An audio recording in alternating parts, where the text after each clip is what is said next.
Bismillah, assalamualaikum warahmatullahi wabarakatuh.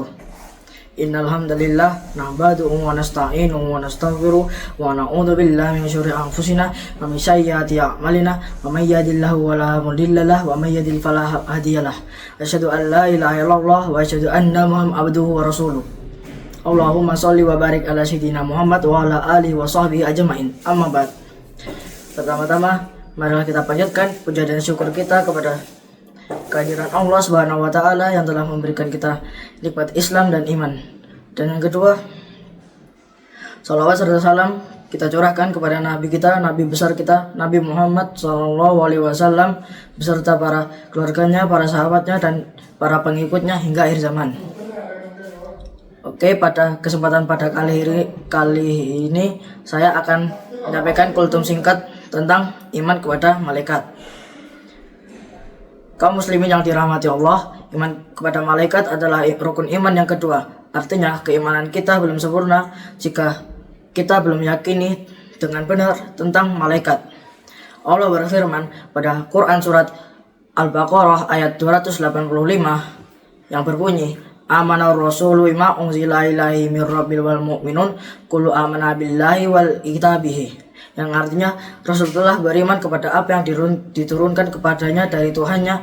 Demikian pula orang-orang yang beriman, semuanya beriman kepada Allah, dari malaikat-malaikatnya, kitab-kitabnya dan rasul-rasulnya. Langsung saja ke poin pertama, yaitu iman kepada malaikat. Iman kepada malaikat. Malaikat adalah makhluk yang Allah ciptakan yang terbuat dari cahaya, dan malaikat tidak memiliki nafsu, dan malaikat tidak pernah melakukan maksiat, dan malaikat-malaikat selalu taat saat melaksanakan perintah dari Allah. Allah berfirman dalam Quran surat At-Tahrim ayat 6, La ya'sunallaha ma amarahum wa yaf'aluna ma yu'marun, yang artinya mereka tidak pernah mendurhakai Allah terhadap apa yang diperintahkan kepadanya, kepada mereka yang selalu mengerjakan apa yang diperintahkan. Dan poin yang kedua adalah tugas-tugas malaikat. Di antara tugas besar malaikat yaitu malaikat yang wajib kita ketahui.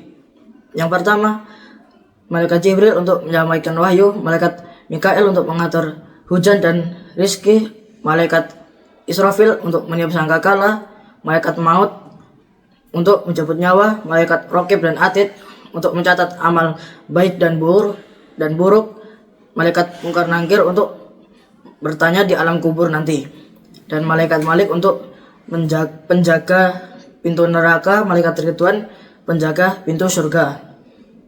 Setiap malaikat memiliki tugas khusus yang tidak pernah dilalaikan sekalipun.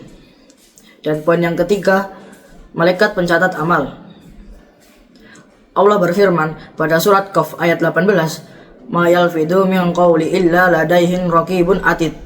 Tidak seseorang mengucapkan sesuatu perkataan melainkan di sisinya ada malaikat pengawas yang selalu siap untuk mencatatnya. Artinya, setiap kata bahkan yang kita anggap remeh seperti candaan, sindiran, gibah atau komentar di media sosial, semuanya akan dicatat oleh malaikat yang sedang mengasihi kita sampai saat ini. Bayangkan jika catatan itu diputar di hadapan Allah Subhanahu wa taala pada hari kiamat, apakah kita siap untuk menanggung semuanya? Oke, poin yang keempat, hikmah beriman kepada malaikat. Yang pertama, merasa diawasi atau muraqabah. Kita sadar bahwa di dunia ini kita tidak pernah hidup sendirian. Dan yang kedua, menjaga lisan dan akhlak. Karena kita tahu semua perbuatan yang kita lakukan akan dicatat oleh malaikat. Dan yang ketiga, semangat beramal soleh, karena kita tahu tidak ada satupun kebaikan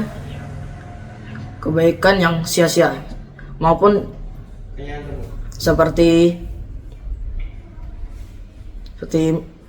menyingkirkan batu kecil dari jalanan. Dan yang keempat, menguatkan iman kepada yang gaib. Seorang mukmin percaya meski tidak pernah melihatnya. Dan yang kelima atau poin terakhir, bentuk penyimpangan yang harus dihindari. Menganggap malaikat sebagai anak Allah, dan itu seperti pemikiran, seperti keyakinan kaum musyrik. Dan yang kedua, menggambarkan malaikat dengan bentuk yang tidak benar. Dan yang ketiga, yang terakhir, tidak meyakini keberadaan malaikat. Semuanya itu bertentangan dengan akidah Islam atau ajaran yang sudah dibawa sejak dulu. Mungkin sekian yang bisa saya sampaikan, kurang lebihnya mohon maaf. Wabillahi taufiq wal hidayah. Wassalamualaikum warahmatullahi wabarakatuh.